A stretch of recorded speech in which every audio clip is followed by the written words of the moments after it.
அஸ்ஸலாமு அலைக்கும் வரஹ்மத்துல்லாஹி வபரகாத்துஹு. அவுது பில்லாஹி மினஷ் ஷைத்தானிர் ரஜீம். பிஸ்மில்லாஹிர் ரஹ்மானிர் ரஹீம். நிறைவுடைய வாழ்வழித்து நெடுநிலத்தை காப்பதற்கு மறையளித்த மன்னவனுக்கே மாபெரும் புகழ் அனைத்தும். அல்லாஹ்வின் பெரும் கிருபையால் நாம் பல பயான்களை பார்த்திருக்கின்றோம். தீனுடைய விஷயங்களை நிறைய கேட்டிருக்கின்றோம். இன்ஷா அல்லாஹ் அல்லாஹு தாலா நம் அனைவருக்கும் அதன்படி வாழக்கூடிய பாக்கியத்தை தந்தல் புரிவானாக. ஆமீன். நாம் தீனுடைய விஷயங்களை சரியான முறையில் படித்து அதன்படி நடந்து நம்மை வழிகேட்டிலிருந்தும் ஷைத்தானின் பாதையிலிருந்தும் பாதுகாத்து நன்மையில் நிலைத்திருக்க செய்யக்கூடிய 2 விஷயங்கள் முஹம்மது நபி ஸல்லல்லாஹு அலைஹி வஸல்லம் அவர்கள் கூறியிருக்கின்றார்கள். 2 விஷயங்களை நான் விட்டு செல்கின்றேன், அவற்றை நீங்கள் பற்றி பிடித்துக் கொள்ளுங்கள், அப்பொழுது காலமெல்லாம் வழி தவற மாட்டீர்கள். 1 குர்ஆன், 2வது அல்லாஹுடைய தூதர் முஹம்மது நபி ஸல்லல்லாஹு அலைஹி வஸல்லம் அவர்களை பின்பற்றி வாழக்கூடிய சுன்னத்தான வழிமுறை. உமர் பின் கத்தாப் ரலியல்லாஹு அன்ஹு முஅத்தா இமாம் மாலிக் 1395வது ஹதீஸில் கூறப்பட்டுள்ளது. ஆகவே நாம் பயான்களின் மூலமும் நபி ஸல்லல்லாஹு அலைஹி வஸல்லம் அவர்களுடைய சுன்னத்துக்களை தெரிந்து கொண்டு அதன்படி வாழ்க்கையை மாற்றி நடந்து நல்லபடியாக நடக்க எல்லாம் வல்ல அல்லாஹ் நம் அனைவருக்கும் கிருபை செய்வானாக. ஆமீன். இன்ஷா அல்லாஹ் இன்றைய பயானில் அல்லாஹுடைய 99 பெயர்களையும் அதனுடைய பொருளையும் பார்க்கலாம். இந்த பெயர்கள் அனைத்தையும் மனனம் செய்து வைத்துக் கொண்டால் மிகவும் பலனுள்ளதாக இருக்கும். அல்லாஹ்வுடைய பெயர்கள் கூறி துவா கேட்பதால் நம்முடைய துவாக்கள் ஏற்றுக்கொள்ளப்படுகின்றன. இன்ஷா அல்லாஹ் பொறுமையோடும் கவனமாகவும் அனைத்து பெயர்களையும் கேட்டு முடிந்த அளவு பெயர்களை மனனம் செய்து வைத்துக் கொள்ளுங்கள். துவா செய்யும் பொழுது அல்லாஹ்வுடைய பெயர்களை கூறிய பிறகு துவா செய்ய ஆரம்பியுங்கள். துவா கேட்கக்கூடிய முறை முதலாவதாக பார்க்கலாம். துவா கேட்பதற்கு வழிமுறைகள்: உணவு, உடை, சம்பாத்தியம் ஆகியவை ஹராம் கலப்பதை விட்டு பாதுகாப்பாக இருக்க வேண்டும். அல்லாஹ் நமது துவாக்களை நிச்சயமாக கேட்பான், நமது தேவைகளை பூர்த்தி செய்வான் என்ற முழு நம்பிக்கை இருக்க வேண்டும். இக்லாஸ் என்ற மன தூய்மை இருக்க வேண்டும்.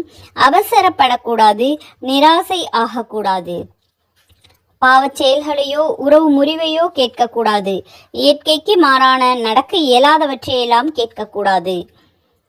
துவா கேட்பதனுடைய ஒழுக்கங்கள்: ஒழுவோடு கிப்லாவை முன்னோக்கி அத்தஹியாத் இருப்பில் உட்கார்ந்து 2 கைகளை ஏந்தி துவா செய்ய வேண்டும். துவாவிற்கு முன்பாக சதகா முடிந்த அளவு செய்து தொழுது விட்டு ஏதாவது குர்ஆன் திலாவத்துகள் ஓதிவிட்டு அதன் பிறகு துவா செய்ய வேண்டும். பிரச்சனைகள் கஷ்டங்களில் நமது நல்ல அமல்களை கூறி துவா செய்ய வேண்டும். துவாவிற்கு முன்பு அல்லாஹ்வை புகழ வேண்டும். முஹம்மது நபி ஸல்லல்லாஹு அலைஹி வஸல்லம் அவர்கள் மீது ஸலவாத்து கூறி ஆரம்பிக்க வேண்டும். துவா முடிக்கும் போது கடைசியாக முஹம்மது நபி ஸல்லல்லாஹு அலைஹி வஸல்லம் அவர்களை புகழ்ந்து அல்லாஹ்வை புகழ்ந்து நபி ஸல்லல்லாஹு அலைஹி வஸல்லம் அவர்கள் மீது ஸலவாத்து ஓதி முடிக்க வேண்டும். யாசகனை போல 2 கைகளையும் உயர்த்தி விரித்து புஜம் வரை உயர்த்தி பணிவோடு கேட்க வேண்டும். தன்னுடைய பாவங்களை ஒப்புக்கொண்டு பாவ மன்னிப்பு கோர வேண்டும். துவாவில் தவிர்த்து கொள்ள வேண்டியவைகள்: வேண்டுமென்றே பாட்டு பாடுவது போல ராகத்தோடு துவா செய்யக்கூடாது. துவாவின் பொழுது வானத்தின் பக்கம் பார்வையை உயர்த்தக்கூடாது. அல்லாஹ்வின் ரஹமத்தை சுருக்கிவிடக்கூடாது. யா அல்லாஹ் எனக்கு மட்டும் கொடு என்றெல்லாம் கேட்கக்கூடாது. அடுத்து, துவாவில் பிடிவாதம் செய்யக்கூடாது. நமக்கு எது தேவையோ எது நல்லதோ அது அல்லாஹு தாலா தருவான். நமக்கு பிறகு தேவை என்றால் அதனை சிறிது நாட்கள் கழித்து தருவான். அதனுடைய அதிகமான நன்மைகளை நமக்கு தந்திருக்காவிட்டால் மறுமையில் அதிகப்படுத்தி தருவான். இன்ஷா அல்லாஹ். அல்லாஹு தாலாவிடம் நாம் அனைவரும் பொறுமையோடும் மிகவும் அழுது மன்றாட்டத்தோடும் அமல்கள் செய்து அல்லாஹ்வுடைய பெயர்களை கூறி அல்லாஹ்வை புகழ்ந்து அதன் பின் துவா செய்து நமது ஹலாலான ஹஜத்துகளை கேட்டுக்கொள்ளக்கூடிய பாக்கியத்தை அல்லாஹ் தாலா நம் அனைவருக்கும் தந்தல் புரிவானாக. ஆமீன். இப்போது அல்லாஹ்வுடைய பெயர்களை பொருளோடு பார்க்கலாம். முதலாவதாக அல்லாஹ். அல்லாஹ்வுடைய பெயர்களை கேட்கும் பொழுது ஜல்ல ஜலாலுஹு என்று ஓத வேண்டும். அர் ரஹ்மானு ஜல்ல ஜலாலுஹு அளவற்ற அருளாளன். அர் ரஹீம் நிகரற்ற அன்புடையவன். அல் மலிக் ஜல்ல ஜலாலுஹு பேரரசன். அல் குத்தூஸ் ஜல்ல ஜலாலுஹு மகா தூயவன் பரிசுத்தமானவன். அஸ்ஸலாமு ஜல்ல ஜலாலுஹு சாந்தி அளிப்பவன். அல் முஅமினு ஜல்ல ஜலாலுஹு அபயமளிப்பவன். அல் முஹைமினு ஜல்ல ஜலாலுஹு பாதுகாப்பவன். அல் அசீசு ஜல்ல ஜலாலுஹு அனைத்தையும் மிகைத்தவன். அல் ஜப்பாரு ஜல்ல ஜலாலுஹு அடக்கி ஆள்பவன். அல் முத்தகப்பீரு ஜல்ல ஜலாலுஹு பெருமைக்கு உரியவன். அல் ஹாலிகு ஜல்ல ஜலாலுஹு படைப்பாளன் படைப்பவன். அல் பாரி ஜல்ல ஜலாலுஹு உருவாக்குபவன். அல் முசவ்விரு ஜல்ல ஜலாலுஹு உருவம் அமைப்பவன். அல் கஃபாரு ஜல்ல ஜலாலுஹு மிகவும் மன்னிக்கக்கூடியவன். அல் கஹாரு ஜல்ல ஜலாலுஹு அடக்கி ஆள்பவன். அல் வஹாபு ஜல்ல ஜலாலுஹு வாரி வழங்குபவன். அர் ரஸாகு ஜல்ல ஜலாலுஹு உணவளிப்பவன். அல் ஃபத்தாஹு ஜல்ல ஜலாலுஹு வெற்றியளிப்பவன். அல் அலீமு யாவும் அறிந்தவன். அல் காபிலு ஜல்ல ஜலாலுஹு கைவசப்படுத்துபவன். அல் பாசிது ஜல்ல ஜலாலுஹு தாராளமாக கொடுப்பவன். அல் ஹாஃபிலு ஜல்ல ஜலாலுஹு தாழ்த்தப் செய்பவன். அல் ராஃபியு ஜல்ல ஜலாலுஹு உயர்த்துபவன். அல் முஇஸ்ஸு ஜல்ல ஜலாலுஹு மேன்மையடைய செய்பவன். அல் முதில்லு ஜல்ல ஜலாலுஹு இழிவடைய செய்பவன். அஸ்ஸமீஉ ஜல்ல ஜலாலுஹு யாவையும் செவியுறுபவன். அல் பசீரு ஜல்ல ஜலாலுஹு யாவற்றையும் பார்ப்பவன். அல் ஹகமு ஜல்ல ஜலாலுஹு தீர்ப்பளிப்பவன். அல் அதுலு ஜல்ல ஜலாலுஹு நீதமுடையவன். அல் லத்தீஃபு ஜல்ல ஜலாலுஹு நுட்பமானவன். அல் ஹபீரு ஜல்ல ஜலாலுஹு ஆழ்ந்தறிந்தவன். அல் ஹலீமு ஜல்ல ஜலாலுஹு அமைதியானவன். அல் அலீமு ஜல்ல ஜலாலுஹு மகத்துவம் உள்ளவன். அல் கஃபூரு ஜல்ல ஜலாலுஹு மகா மன்னிப்பாளன். அஷ்ஷகூரு ஜல்ல ஜலாலுஹு நன்றி பாராட்டுபவன். அல் அலியு ஜல்ல ஜலாலுஹு மிக உயர்ந்தவன். அல் கபீரு ஜல்ல ஜலாலுஹு மிக பெரியவன். அல் ஹஃபீலு ஜல்ல ஜலாலுஹு பாதுகாப்பவன். அல் முகீத்து ஜல்ல ஜலாலுஹு கண்காணிப்பவன். அல் ஹசீபு ஜல்ல ஜலாலுஹு கணக்கெடுப்பவன். அல் ஜலீலு ஜல்ல ஜலாலுஹு மாண்பு மிக்கவன். அல் கரீமு ஜல்ல ஜலாலுஹு பெரும் தயாளன். அர் ரகீபு ஜல்ல ஜலாலுஹு கண்காணிப்பவன். அல் முஜீபு ஜல்ல ஜலாலுஹு முறையீட்டை ஏற்பவன். அல் வாசிஉ ஜல்ல ஜலாலுஹு விசாலமானவன். அல் ஹகீமு ஜல்ல ஜலாலுஹு நுண்ணறிவுடையவன். அல் வதூது ஜல்ல ஜலாலுஹு உள்ளன்பு மிக்கவன். அல் மஜீது ஜல்ல ஜலாலுஹு மகிமை உடையவன். அல் பாஇஷு ஜல்ல ஜலாலுஹு மறுமையில் எழுப்புபவன். அஷ் ஷஹீது ஜல்ல ஜலாலுஹு சாட்சியாளன். அல் ஹக்கு ஜல்ல ஜலாலுஹு உண்மையானவன். அல் வக்கீலு ஜல்ல ஜலாலுஹு பொறுப்பு ஏற்றுக்கொள்பவன். அல் கவியு ஜல்ல ஜலாலுஹு வலிமை மிக்கவன். அல் மதீனு ஜல்ல ஜலாலுஹு உறுதியானவன். அல் வலியு ஜல்ல ஜலாலுஹு பாதுகாவலன். அல் ஹமீது ஜல்ல ஜலாலுஹு புகழுக்கு உரியவன். அல் முஹசி ஜல்ல ஜலாலுஹு கணக்கிடுபவன். அல் முப்தியு ஜல்ல ஜலாலுஹு துவங்குபவன். அல் முஈது ஜல்ல ஜலாலுஹு இறுதியில் மீள வைப்பவன். அல் முஹ்யி ஜல்ல ஜலாலுஹு உயிர் அளிப்பவன். அல் முமீது ஜல்ல ஜலாலுஹு மரணிக்கச் செய்பவன். அல் ஹய்யு ஜல்ல ஜலாலுஹு என்றும் உயிருள்ளவன். அல் கையும் ஜல்ல ஜலாலுஹு என்றென்றும் நிலைத்து இருப்பவன். அல் வாஜித் ஜல்ல ஜலாலுஹு கண்டுபிடிப்பவன். அல் மாஜிது ஜல்ல ஜலாலுஹு பெரும் மதிப்பிற்குரியவன். அல் வாஹித் ஜல்ல ஜலாலுஹு தனித்தவன். அல் அஹத் ஜல்ல ஜலாலுஹு அல்லாஹ் ஒருவனே. அஸ்ஸமத் ஜல்ல ஜலாலுஹு அல்லாஹ் தேவையற்றவன். அல் காதிர் ஜல்ல ஜலாலுஹு ஆற்றல் உள்ளவன். அல் முக்ததிர் ஜல்ல ஜலாலுஹு பேராற்றல் உடையவன். அல் முகத்திமு ஜல்ல ஜலாலுஹு முற்படுத்துபவன். அல் முஅஹிரு ஜல்ல ஜலாலுஹு பிற்படுத்துபவன். அல் அவ்வலு ஜல்ல ஜலாலுஹு ஆரம்பமானவன். அல் ஆஹிரு ஜல்ல ஜலாலுஹு இறுதியானவன். அல்லாஹிரு ஜல்ல ஜலாலுஹு பகிரங்கமானவன். அல் பாத்தினு ஜல்ல ஜலாலுஹு அந்தரங்கமானவன். அல் வாலி ஜல்ல ஜலாலுஹு அதிகார பொறுப்புள்ளவன். அல் முத்தஆல் ஜல்ல ஜலாலுஹு மிக உயர்வானவன். அல் பர்ரு ஜல்ல ஜலாலுஹு நன்மை புரிபவன். அத்தவ்வாபு ஜல்ல ஜலாலுஹு மன்னிப்பை ஏற்றுக்கொள்ளுபவன். அல் முன்தகிமு ஜல்ல ஜலாலுஹு பழி வாங்குபவன். அல் அஃபுவு ஜல்ல ஜலாலுஹு மன்னிப்பு அளிப்பவன். அல் ரவுஃபு ஜல்ல ஜலாலுஹு இரக்கமுடையவன். மாலிகுல் முல்க் ஜல்ல ஜலாலுஹு அரசாட்சிக்கு உரியவன். ஜுல் ஜலாலி வல் இக்ராம் ஜல்ல ஜலாலுஹு கம்பீரமும் கண்ணியமும் உடையவன். அல் முக்சிது ஜல்ல ஜலாலுஹு நீதமாக நடப்பவன்.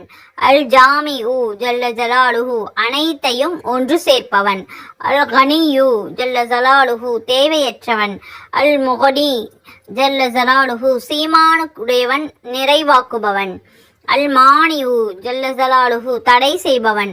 அல்லாஹு ஜல்ல ஜலாலுஹு துன்பம் அடைய செய்பவன். அந்நாஃபிஉ ஜல்ல ஜலாலுஹு பலனளிப்பவன். அந்நூறு ஜல்ல ஜலாலுஹு பேரொளி மிக்கவன் பிரகாசமானவன். அல் ஹாதி ஜல்ல ஜலாலுஹு நேர்வழி காட்டுபவன். அல் பதீவு ஜல்ல ஜலாலுஹு புதுமையாக படைப்பவன். அல் பாக்கி ஜல்ல ஜலாலுஹு நிரந்தரமானவன். அல் வாரிசு ஜல்ல ஜலாலுஹு உரிமை உடையவன். அர் ரஷீத் ஜல்ல ஜலாலுஹு நேர்வழி காட்டுபவன். அஸ் சபூர் ஜல்ல ஜலாலுஹு பொறுமையானவன். சுப்ஹானல்லாஹ், அல்ஹம்துலில்லாஹ். இதுவரை அல்லாஹுடைய 99 பெயர்களை கேட்டோம். இப்பொழுது அல்லாஹ் என்ற ஒரு பெயர் ஓதுவதினால் என்னென்ன சிறப்புகள் கிடைக்கும் என்பதை பார்க்கலாம். அல்லாஹ்வுடைய இந்த 99 பெயர்கள் உள்ளன. அந்த பெயர்களை எவர் சூழ்ந்து அறிந்திருக்கின்றார்களோ அவர் சொர்க்கம் புகுவார் என்று பெருமானார் ஸல்லல்லாஹு அலைஹி வஸல்லம் அவர்கள் கூறியிருக்கின்றார்கள். இதை மனனம் செய்து கொள்வது இமாம் புகாரி ரஹ்மத்துல்லாஹி அலைஹி அவர்கள் விளக்கம் தந்திருக்கின்றார்கள்.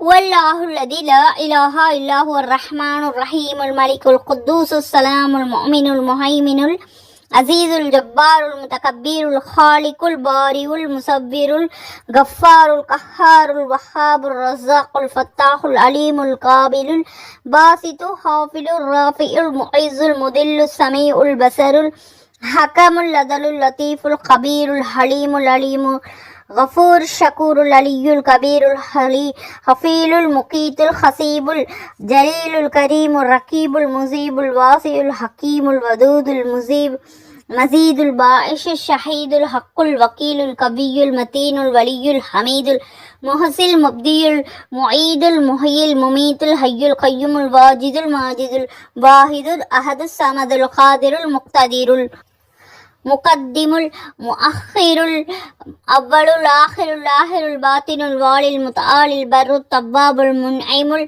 முன்தகிமுல் அஃபுவ்வுர் ரவுஃபுல் மாலிகுல் முல்கி ஸுல் ஜலாலி வல் இக்ராமில் ரப்புல் முக்சித்துல் ஜாமியுல் கனியுல் முனியுல் முஅத்தில் மானியுல் லாருன் நாஃபியு நூருல் ஹாதில் பதீஉல் பாக்கில் வாரிசு ரஷீது சபூர். அல்லாஹுடைய இந்த 99 பெயர்களையும் கூறி அல்லாஹ்விடம் அழுது கேட்கப்படக்கூடிய துவா நிச்சயமாக ஏற்றுக்கொள்ளப்படும் என்று தான் துன்புற்ற வேளையில் இந்த இஸ்முகளை ஓதி துவா செய்து அதனுடைய கஷ்டங்கள் நீங்கியதாகவும் ஆன்றோர்கள் பலர் கூறியிருக்கின்றார்கள். அல்லாஹ்வை அழைத்து அவனுடைய பெயர்களை கூறி அவனுடைய ஒவ்வொரு பெயருக்கு முன்பும் யா என்ற சொல்லை சேர்த்து கொண்டு ஓத வேண்டும். அந்த இஸ்முகளின் எண்ணிக்கை அளவு ஓதி வந்தால் மிகவும் நலன் தரும். அந்த எண்ணிக்கை அவற்றின் அருகிலேயே ஒவ்வொரு இஸ்முகளாக தருகிறேன். எந்த இஸ்மை அதிகமாக ஓதுகிறார்களோ அந்த தகுதியில் அல்லாஹு தாலா ஓதுபவருடைய தகுதிக்கு தக்க வண்ணம் அருள்பாலிக்கின்றான். சுப்ஹானல்லாஹ். அல்லாஹ் இந்த பெயருக்கு 99 தடவைகள் ஓத வேண்டும். அல்லாஹ்வுடைய முழு முதற் பெயராகிய இதுவே இஸ்முல் ஆலம் என்று கூறப்படும்.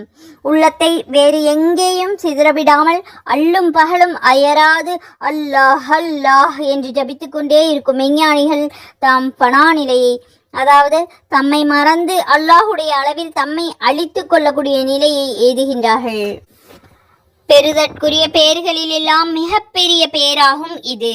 எனவே தான் குணங்குடியாரும் அல்லாஹு தாலாவுடைய அல்லாஹ்வை எண்ணுங்கள், சதா காலமும் அல்லாஹு தாலாவையே எண்ணுங்கள் என்று கூறி சென்றான். இதனை ஒருவர் அல்லும் பகலும் வாயும் உள்ளமும் ஒன்றி ஜபித்து கொண்டே இருந்தால், அதிகமாக ஓதிக்கொண்டே இருந்தால் உள்ளம் தெளிவடைந்துவிடும். நல்ல முன்னறிவிப்புகள் கனவுகள் மூலம் தோற்றமளிக்கும். அவருடைய அலுவல்கள் அனைத்தையும் அல்லாஹு தாலா மேற்கொண்டு விடுவான். அவர் இறை நேசர்களின் படித்தரத்தை நோக்கி சென்று கொண்டே இருப்பார். அல்லாஹ் என்று ஓதுவதால் துன்பம் அகன்றுவிடும். ஒருவன் ஜும்மாவுடைய தொழுகை தொழுத பிறகு மனமொன்றி 200 தடவை அல்லாஹ் என்று ஓதிக்கொண்டே இருந்தால் அவனுடைய துன்பங்களை அல்லாஹு தாலா தீர்த்து வைப்பான் இன்ஷா அல்லாஹ். தீராத நோய் நீங்க, பேய் நீங்க, அல்லாஹ் என்று நோயாளிகளின் மீது 66 தடவை ஓதினால் தீராத நோயும் தீர்ந்துவிடும். நோயாளி இறப்பின் பிடியிலிருந்து காக்கப்படுவான். 66 தடவை ஓதி ஒரு காகிதத்தில் எழுதி நோயாளிக்கு தாயத்தாக அணிவிக்கலாம். இவ்விதமே எழுதி பேய் பிடித்தவர்களுக்கு தாபீஸ் செய்து கட்டினால் பேய் நீங்கிவிடும். மதிப்பும் மாண்பும் எய்த அல்லாஹ் என்ற பெயரை அதிகமாக ஓதி வர வேண்டும். குளிர் நீங்க, குளிர்காலத்தில் அல்லாஹ் என்று எழுதி ஒருவன் தன்னோடு வைத்துக் கொண்டால் அவன் குளிரின் தாக்குதலில் நின்றும் காக்கப் பெறுவான். கஷ்பு ஏற்பட ஒவ்வொரு தொழுகைக்கு பிறகு அல்லாஹ் என்று ஒருவன் 100 தடவை வழக்கமாக ஓதி வரக்கூடிய பழக்கத்தை ஏற்படுத்தி கொண்டால் அவனுடைய உள்ளத்தில் ஹஷ்பு ஞான உதயம் ஏற்படும். ஷைத்தான் அகல அல்லாஹ் என்று ஒரு பீங்கானில் இடமுள்ள மட்டும் எழுதி அதனை தண்ணீரில் அழித்து அந்த தண்ணீரை பேய் பிடித்தவன் முகத்தில் அடித்தால் அந்த பேய் அவனை விட்டு அகலும். 33 ஆண்டு காலமாக பேய் பிடித்திருந்த ஒருவனுக்கு ஒருவர் 3 நாட்கள் ஏத்திகாஃப் இருந்து இவ்விதம் செய்து அந்த பேய் வெறுண்டோடிவிட்டது என்று பூனி ரஹ்மத்துல்லாஹி அலைஹி அவர்கள் கூறுகிறார்கள். பேய் நீங்க பேய்க்கு பிடிக்கப்பட்டவர்களுடைய விரல்களில் இதனை எழுத வேண்டும். சந்தேகம் நீங்கி மன உறுதி ஏற்பட ஈமான் உறுதியாக இருக்க ஒருவன் 1000 தடவை யா அல்லாஹ் யா அல்லாஹ் யா அல்லாஹ் என்று ஓதி அவனுடைய மன சந்தேகங்கள் அனைத்தும் நீங்கிவிடும். மன உறுதி ஏற்படும், மன பலம் ஏற்படும், ஈமான் உறுதி பெறும். தேவைகள் நிறைவேற ஒருவன் தனிமையான இடத்தில் அமர்ந்து கொண்டு அல்லாஹ் அல்லாஹ் யா அல்லாஹ் அல்லாஹ் யா அல்லாஹ் இவ்வாறாக 5000 தடவைகள் ஓதி தன்னுடைய 2 கைகளையும் விண்ணை நோக்கி ஏந்தி தீனில் அனுமதிக்கப்பட்ட எந்த தேவையை பற்றியானும் அல்லாஹ்விடம் துஆ செய்தால் அது இனிதே நிறைவு பெறும். சுப்ஹானல்லாஹ்.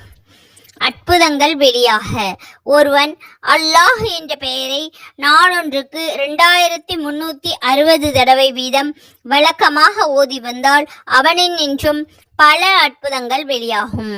சுப்ஹானல்லாஹ். ஈமான் வலுப்பெற அல்லாஹ் என்ற பெயரை அதிகமாக ஓதி வர வேண்டும். கடினமான காரியங்கள் இலேஷாக அல்லாஹ் என்று ஒரு தாளில் 3125 தடவைகள் எழுதி அதனை அளித்த தண்ணீரை கொண்டு மாவில் உருண்டைகளை செய்து அவற்றில் கடலில் எரிந்து விட்டால் கடினமான காரியங்கள் லேசாகிவிடும்.